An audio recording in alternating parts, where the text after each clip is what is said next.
Sorry kalau salah sorry karena sebutan ini inisiatifku dewe sih.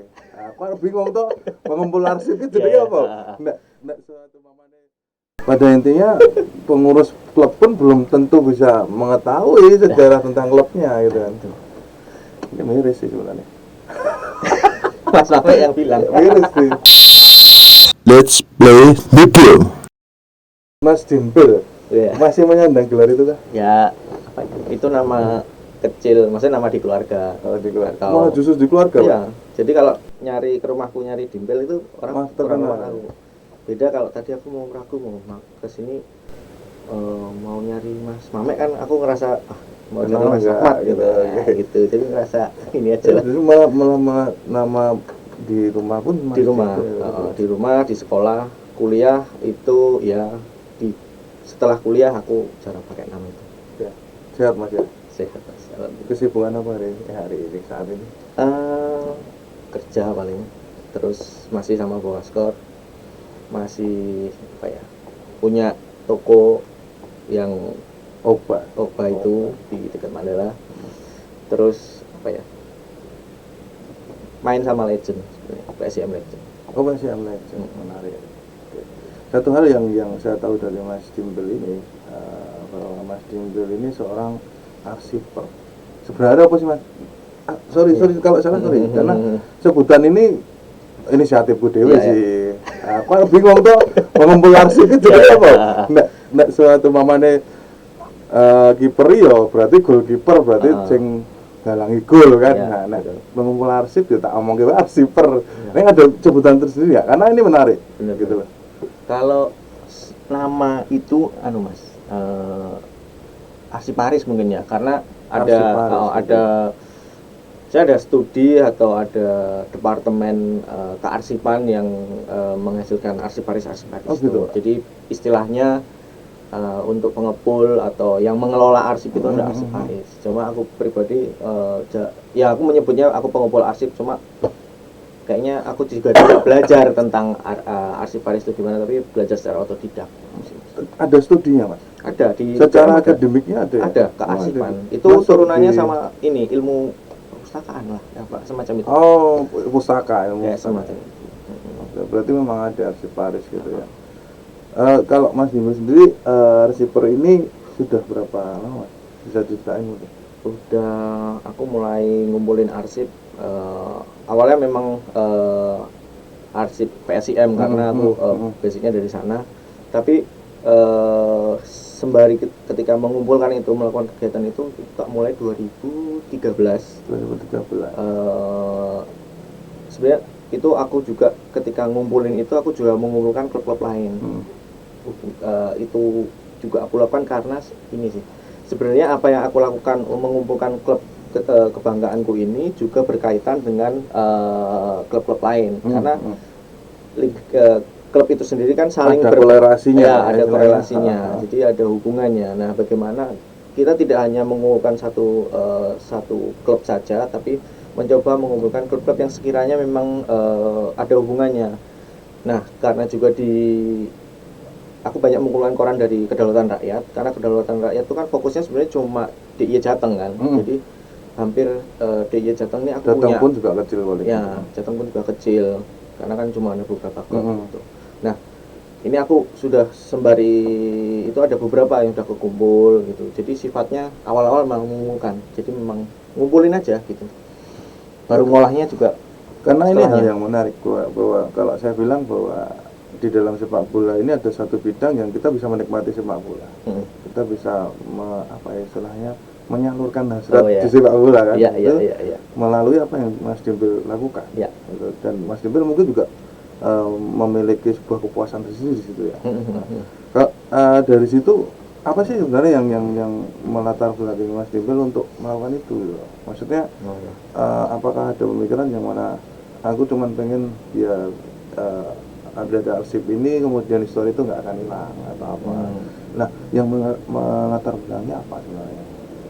Alasannya mungkin awalnya aku merasa aku terganggu dengan bukan ujaran ya. Jadi orang-orang banyak ngomongin tentang angka tahun klub kebanggaannya. Ini konteksnya aku Ya, coba refleksi di tempatku ya. Tapi ketika tak balikin lagi, apakah aku tahu sejarahnya? Apakah kami tahu sejarahnya? Apakah kita tahu sejarahnya? Itu terasa memang aku belum tahu. Aku pribadi belum tahu banyak tentang itu, dan tak coba cek lagi, memang di generasi sebelumku itu juga tidak melakukan itu sepengetahuanku. Wong aku bisa klaim seperti ini karena aku buta atas itu. Berarti kan ada generasi yang memang tidak melakukan hal-hal ini gitu loh. Atau aku mungkin ini juga bisa salah karena aku juga belum bertemu. Tapi situasinya gitu, aku butuh tahu, butuh menelusuri, butuh tahu ngerti kenapa sih ada 1929 misalnya gitu. Apa yang terjadi saat itu. Nah, cara aku melakukan memang basic banget adalah mencari maksudnya ke perpustakaan yang mereka punya, dalam hal ini ada koran-koran itu. Tapi pun di Jogja sendiri beda sama Jakarta. Di Jogja sendiri itu koran-koran tuh cuma selesai di tahun 70, 60 sebagian, 50 agak dikit, 40 agak dikit.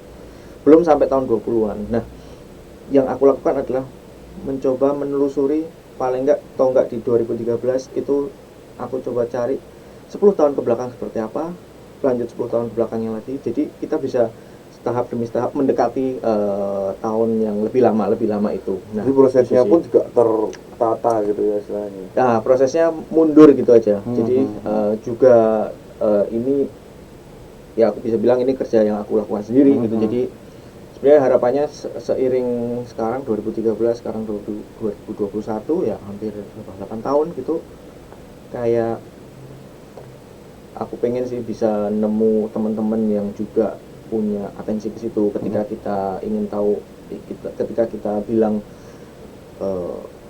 Pride of 9 gitu, kita Pride yang sesungguhnya. Nah, itu yang kita tuh tahu sebenarnya apa sih alasan klub ini dibangun.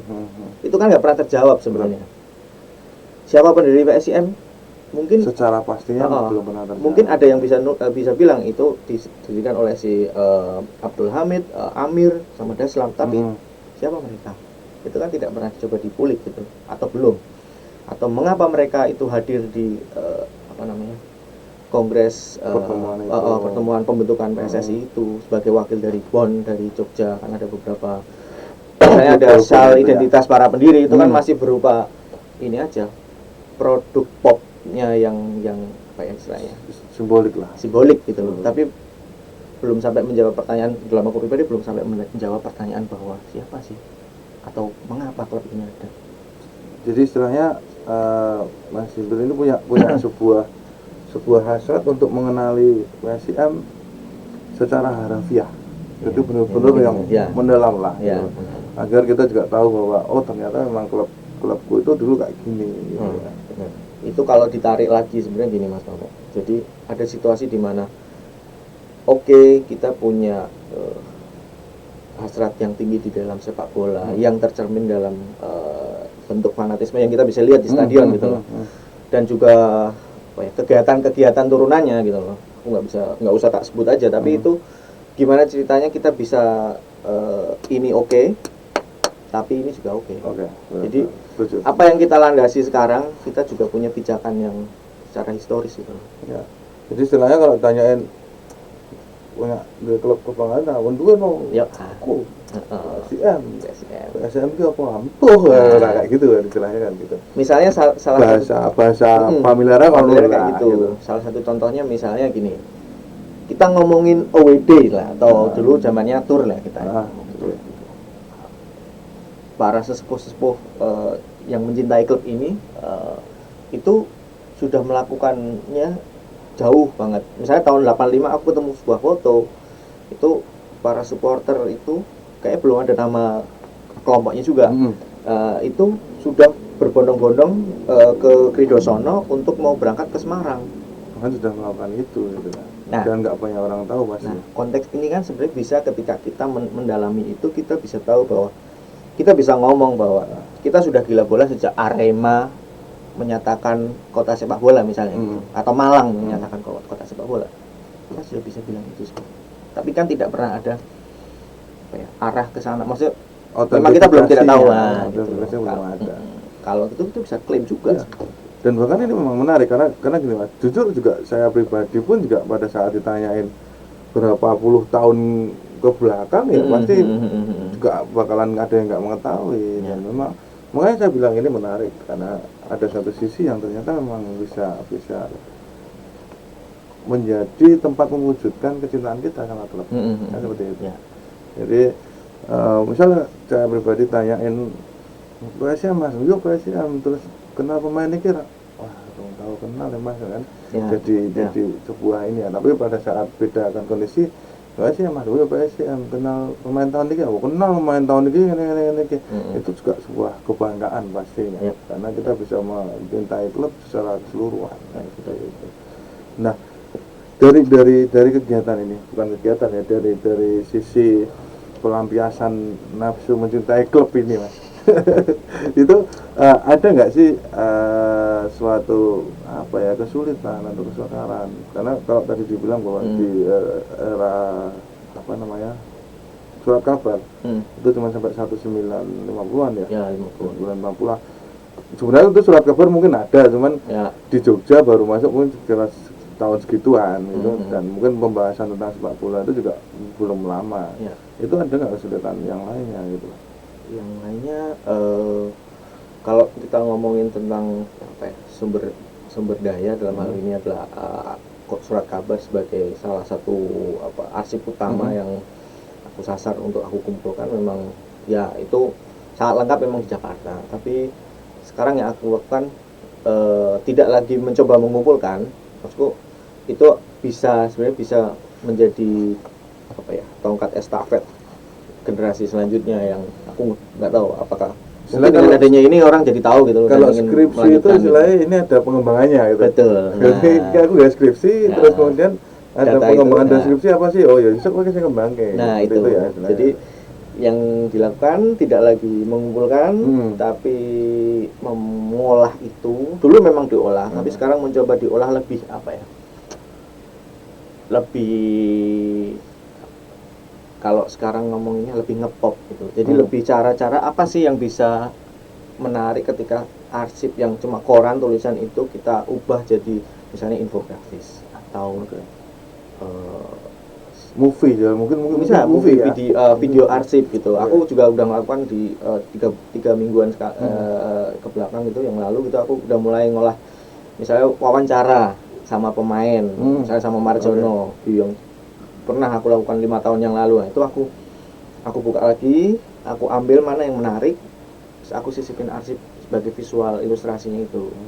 Nah, aku sebarin di sosial media misalnya Instagram atau Twitter atau Facebook mungkin. Nah, semacam itu. Itu bentuk pengembangannya mas. Ya, itu bentuk pengembangan. Sampai pameran misalnya. Ada pameran yang aku rancang gitu. Karena ini bagian-bagian yang menarik untuk dipresentasikan atau dikabarkan gitu. Jadi nggak cuma di sosial media yang sifatnya digital, tapi juga ya kayak gini misalnya ada sesuatu yang di print yang orang jadi tahu ini, atau orang jadi mengingat atau mungkin bahkan misalnya menginspirasi. Sudah puaskah dengan hal itu? Belum juga sih. Belum ya? Itu kayak hasrat yang masih masih selalu haus gitu. Nah, jadi karena gini, kalau saya pikir misal kita ngomongin Mas Jimpel ini nemuin sebuah informasi tentang sejarah yang mana di situ kan misal PSM menang Persija pada saat itu. Ya. Terus di berita kok disebutkan bahwa ini misal pertandingan yang dihasilkan imbang setelah sebelumnya juga menghasilkan imbang melawan Persib misal. Oh berarti ada lagi nih sebelum pertandingan ini, berarti ada lagi pertandingan melawan Persib. Otomatis kan ini kemudian ada titik di mana aku kudu golek iki sing yang pertandingan lawan Persib nih, karena ini terjadi sebelum berita itu diluncurkan. Gitu kan istilahnya mengatasi hal seperti ini terus gimana? Padahal kita tahu keterbatasan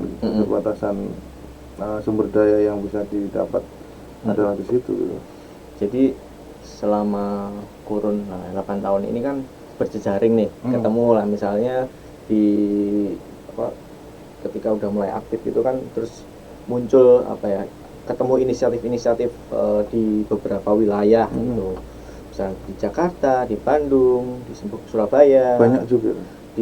ada beberapa memang punya inisiatif semacam itu di Medan. Itu tuh pada akhirnya kita saling kontak dan saling melengkapi secara tidak langsung mungkin, atau tidak harus yang kolaborasi atau gimana, tapi saling melengkapi. Misalnya aku dapat file dari temanku Mas Novan gitu, dia mencintai Persib gitu dan juga Arsip Paris. Aku dikirimi file pembangunan Mandala Krida. Wah, berarti istilahnya hal yang jadi sumber informasi yang tak terduga lah. Ya. Yang juga melengkapi arsip-arsipku tentang Mandala Krida yang aku rangkum di Babat Mandala itu kayak ketambahan nih, ada perspektif ini. Nah, gunanya ini apa? Aku mau bikin tur Mandala Krida. Tur stadion. Belum pernah ada di stadion Indonesia yang melakukan tur stadion. Benar-benar. Ini kan jadi menarik. Sebenarnya kalau ditarik lagi nanti turunannya memang sampai ke bisnis gitu. Cuma kita jangan ngomong bisnis dulu, ini kita benerin dulu nih. Struktur semacam gini kita harus ada atau enggak gitu. Kalau aku mikirnya ini penting. Dan itu jadi sebuah daya tarik baru lagi pastinya. Oh ya. Karena nggak mungkin ada orang berpikiran bahwa kowe bahas tentang klubmu tapi untuk bahas ini stadionmu. Kebanyakan orang masa bodoh dengan stadionnya kan, sepertinya aku timnya gitu. Tapi ternyata ini ada suatu hal yang menarik juga untuk membahas stadion gitu. Bahkan bisa dimungkinkan nanti membahas kayak pedagang asongan atau apa. Bisa mungkin karena kayak almarhum Pak Kabul itu juga legend gitu loh. Dia juga pasti banyak informasi yang bisa digali juga dari situ. Jadi harapannya juga inisiatif yang memang berawal dari arsip, atau kalau istilah akademisnya riset.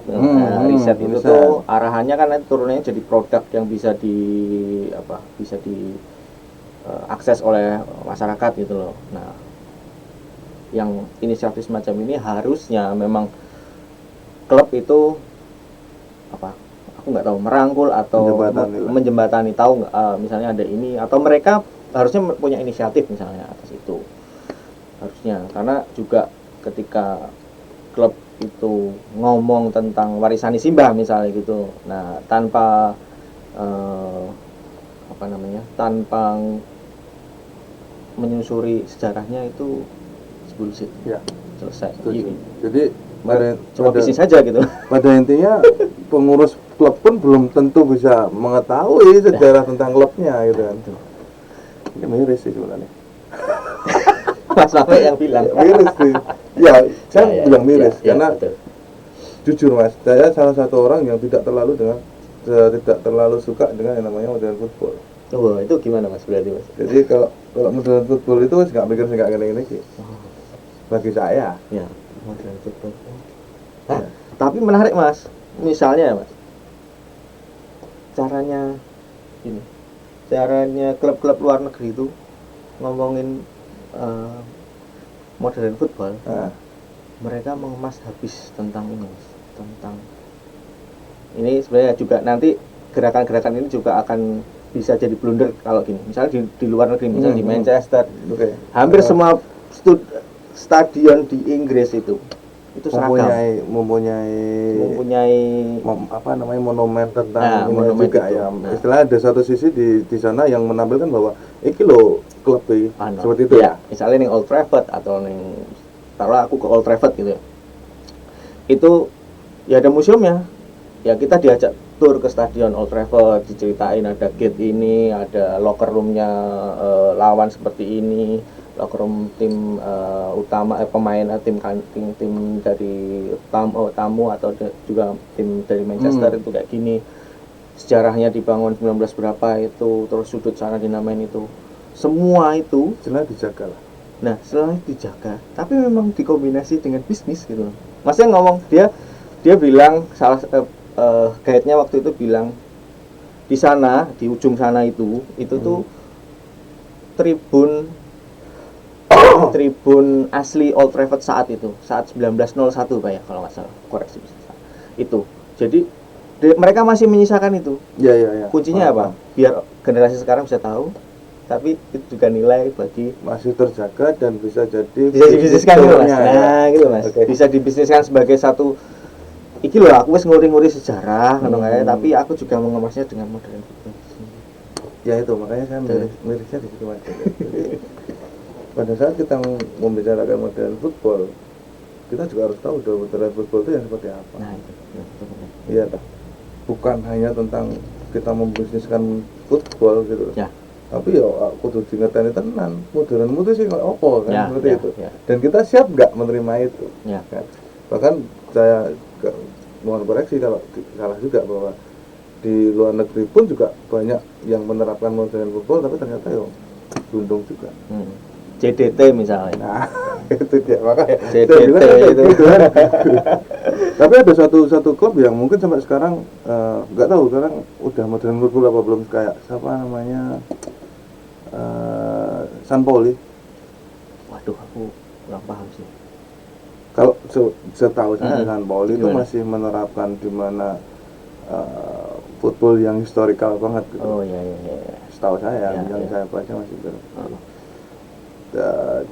Dia belum terjamah terlalu dengan modern football. Alhasil kan mungkin juga sekarang orang nggak akan kenal San Pauli gitu kan. Padahal bagi saya semacam gini lah. Ternyata dan ini apa namanya informasi baru yang barusan saya dapatkan dan prasengaja kalau senang streaming film kan, kalau film kok ini jangkrik ya kurang lagi ngerti gitu.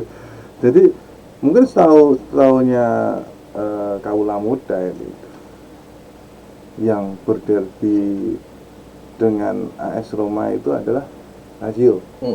Ternyata nggak seperti itu. Ternyata yang berderby dengan AS Roma itu adalah Napoli dulunya ya. Malah sama kota Naples ya? Malah sama apa sih? Kenapa? Itu sebenarnya jauh gitu. Iya. Nah ternyata kalau dari sejarah singkat yang saya baca, orang-orang Napoli ini kan di pinggir pantai ya, Mas. Mereka menyebut sering di apa ya istilahnya, kalau rasis sih bukan sebenarnya. Tapi saya bilang bahwa sering dilecehkan lah, misalnya klubmu apa sih, kayak gitu. Gitu. Jadi pada saat era tahun berapa ya 1998 itu sering terjadi crash malahan. Dan bahkan ada kata-kata yang menarik nih, ada kata-kata yang menarik yang sering diucapkan supporter. Dulu belum menjadi ultras Napoli ternyata.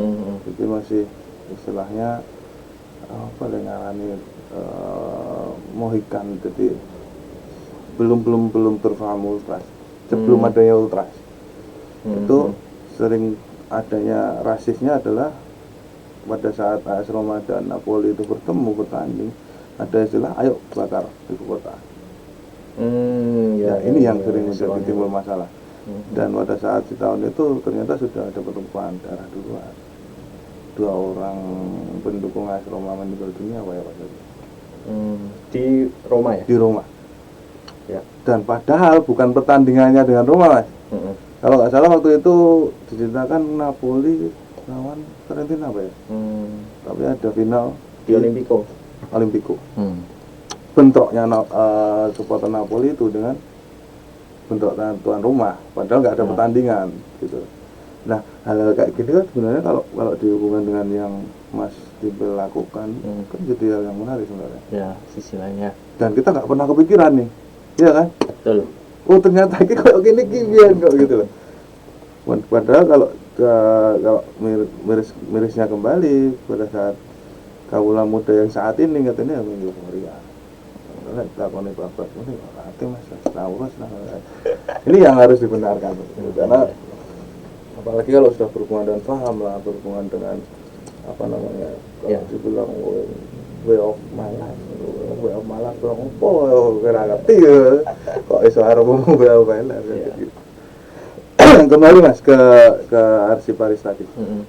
Ada nggak apakah bukan ada nggak, tapi apakah sumber itu harus dari literatur yang koran lah, dari majalah atau apa? Apakah bisa diganti dengan misal ada orang yang mungkin masih hidup? Ya, bisa sekali. Bentuknya yang video tadi gitu. Jadi wawancara ke apa ya, ngomongnya pelaku atau tokoh yang juga mengalami pada masa itu juga malah itu sumber primer yang utama malahan. Jadi koran itu adalah sumber sekunder karena koran itu sendiri melewati ini kerja jurnalistik gitu loh. Jadi ada wartawan yang mencari data, dan mengolahnya pada kata-kata. Dan ini aku baca lagi, jadi kayak udah layarnya udah banyak.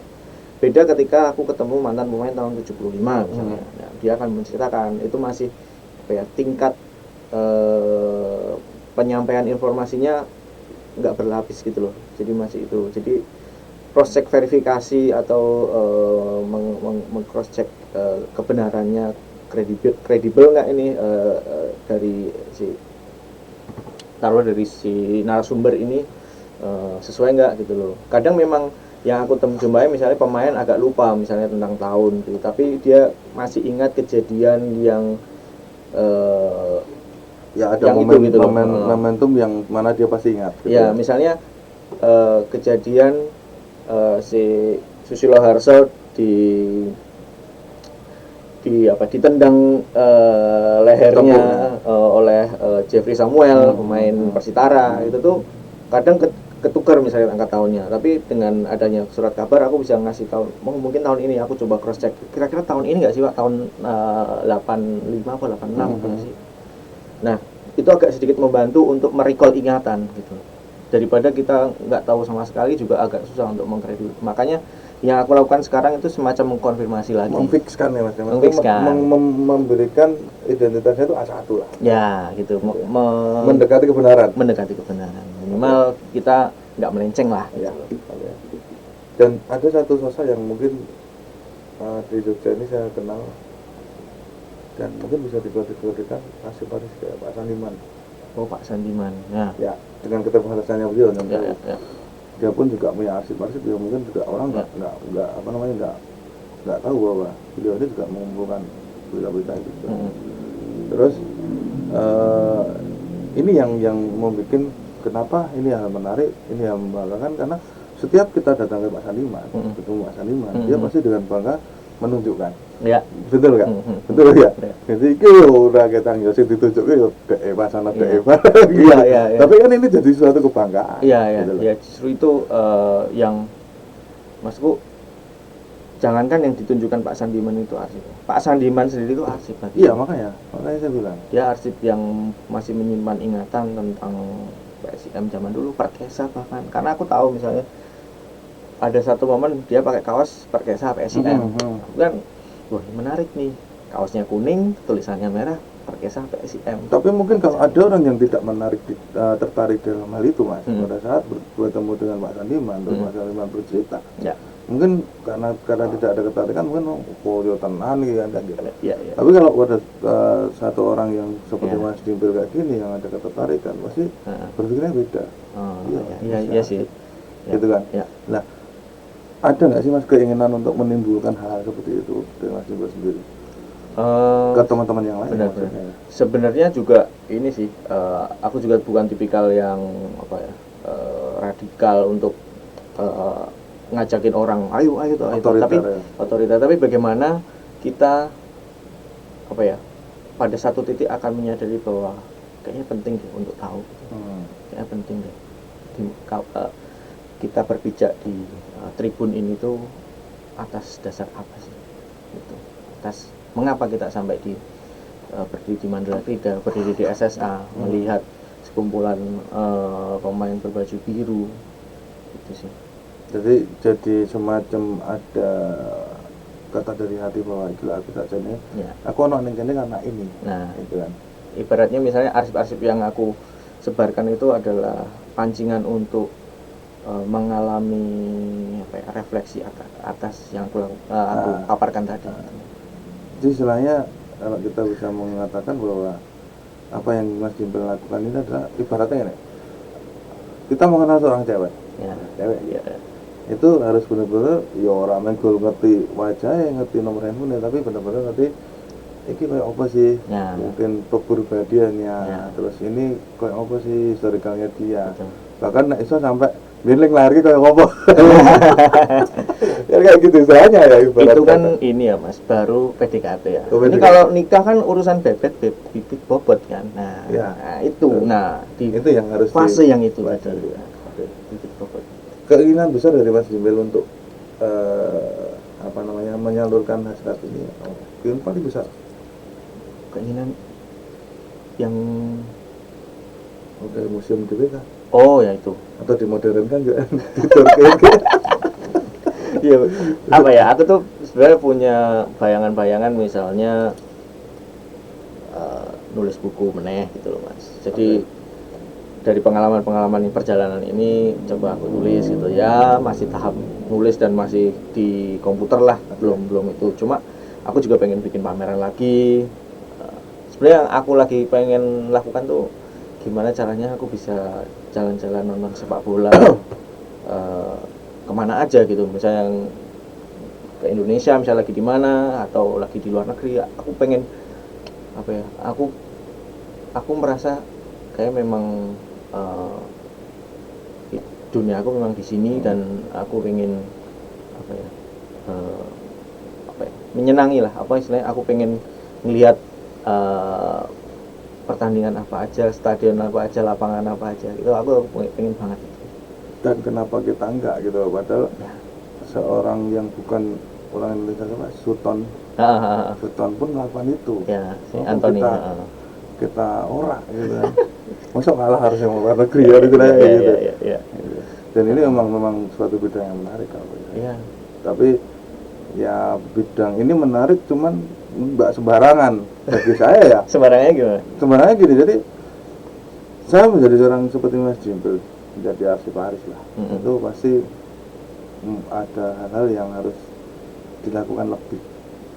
Dan itu jadi keterbatasannya ya pasti. Iya. Ya, entah keterbatasan otak sumber daya kan aku nggak ngerti ya, karena orang sembarangan, bukan sembarangan gitu. Karena menjadi seorang ahli pustaka kayak gini memang ya harus benar-benar mendalami benar-benar apa yang harus dilakukan mungkin, terus prosesnya harus bagaimana kayak gitu. Tapi menarik Ya, dan tapi yang aku lakukan Mas Mama. Jadi bagaimana ini bisa diterapkan di seluruh wilayah yang ada dimanapun gitu, entah di Indonesia atau di luar. Tapi inisiatif-inisiatif ini tuh yang aku lakukan, dan mungkin juga beberapa kali aku diundang untuk cerita pengalaman. Memang gampang banget gitu loh. Menyusurinya sangat mudah gitu. Yang bisa dilakukan produknya ini sangat mudah. Jadi bagaimana kembali ke kita merasa penting nggak gitu untuk tahu. Nah itu poin pertama dulu untuk melakukan ini. Kalau tidak merasa penting, bagiku bukan masalah benar atau salah, itu pilihan. Tapi gini Mas, pada saat sudah ada memulai Ya. di dalam bidang ini ya, pada saat sudah ada memulai, saya memandangnya ini, terus kemudian saya ingin mengikuti juga. Ini pandangan saya adalah seperti sebuah kompetisi. Koreksi ya, jadi pada saat Mas Ibu sudah melakukan itu, terus kemudian saya juga melakukan.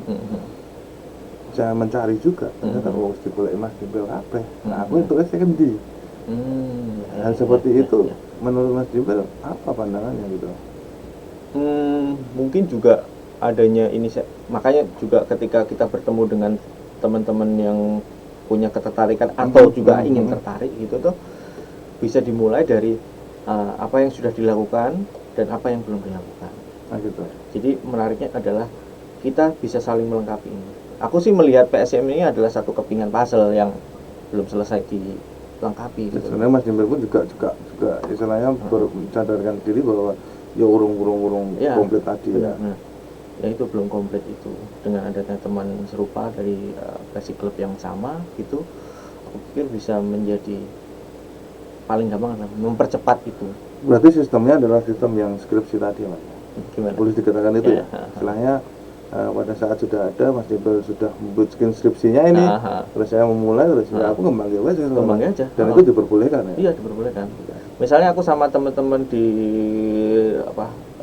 luar basic klubku ini, aku sangat terbuka dengan misalnya kelompok atau inisiatif supporter lain yang serupa, yang teman-teman di Surabaya, mereka lagi nyusurin tentang Persebaya. Kayaknya aku punya deh arsip-arsip bonek ketika 92, 97 mereka difoto oleh wartawan di stasiun, aku supply ke mereka. Gitu. Itu kan juga bagian dicari. Ya saling melengkapi tadi. Saling melengkapi. Atau misalnya ada supporter dari Solo yang juga menulis arsip juga, mereka bikin website, mereka sempat bikin open call, itu aku coba tulis pengalamanku tentang apa yang aku baca di koran, yang aku lihat aku tidak pernah nonton Persis Solo di Manahan atau di Sriwedari, tapi dari sana tuh aku bisa bercerita bahwa aku ngerti zamane Abraham EWT atau sampai efek Rudiatmo gitu, atau zamannya Agung Setiabudi, sampai si misalnya untuk Sudrajat atau siapa Greg Nokolo gitu. Jadi itu jejaring yang lain dari dan bisa dikolerasikan. ya bisa. Let's play the game.